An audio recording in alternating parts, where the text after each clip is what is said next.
Het Ameland stiert boppen aan als het gaat om meersberoekte streektalen in Friesland. Dat is gebleken uit onderzoek van de provincie. En daar binnen ze grutskap op het Ameland. Want een echte Amelander, die praat... Amelands. Amelands? Ja, thuis wel, op school wat minder. En wij kunnen natuurlijk goed communiceren onder elkaar in het Amelands. Nou, en ja, dan moet je dat ook een beetje handhaven. En we kunnen natuurlijk in Fries praten, want dat lukt hier op Ameland niet. Dus dan doen we het op zijn Amelands. Nou, en dat is een hele prettig dialect. Wij als originele Amelanders praten hoofdzakelijk nog het dialect dus. En ook op ons werk.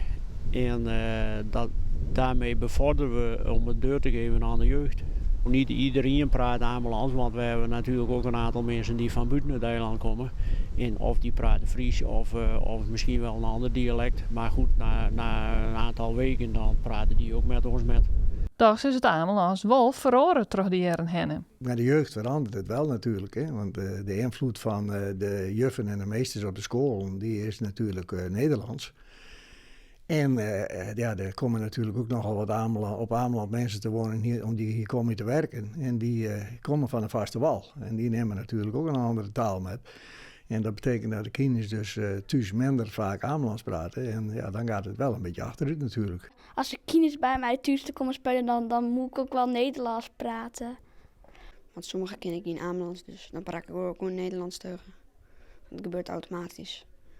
En alleen de meesten uit mijn klas die kennen wel een beetje, maar die gaan niet zomaar Amelands spreken. Alleen als ik het doe om een beetje zo van, ja, ik ken ook Amelands.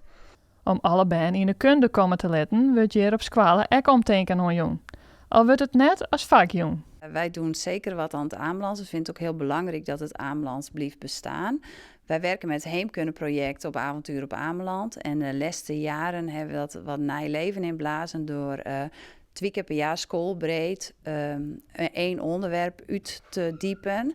We hebben nou bijvoorbeeld het dorp Nes staan, of het strand, of het wat. En daarbij gebruiken we ook heel veel Amelander woorden. En vertellen we ook verhalen, die hebben we in het Amelands laten vertalen. Daar beginnen we vaak het thema met. Of we doen een toneelstukje ook in het Amelands. Want op het Ameland moeten ze er net aan denken dat het Amelands verlengd wordt.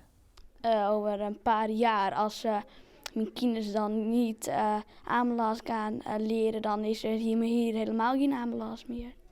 Maar als ik tegen mijn kinderen Amelands ga praten, dan hoop ik dat ze dat ook leren. Ik denk dat wij dat niet metmaken dat het verdwijnt. Want kijk, ik wil maar zeggen, de mensen die jonger zijn als wij, zeg maar, die praten ook Amelands.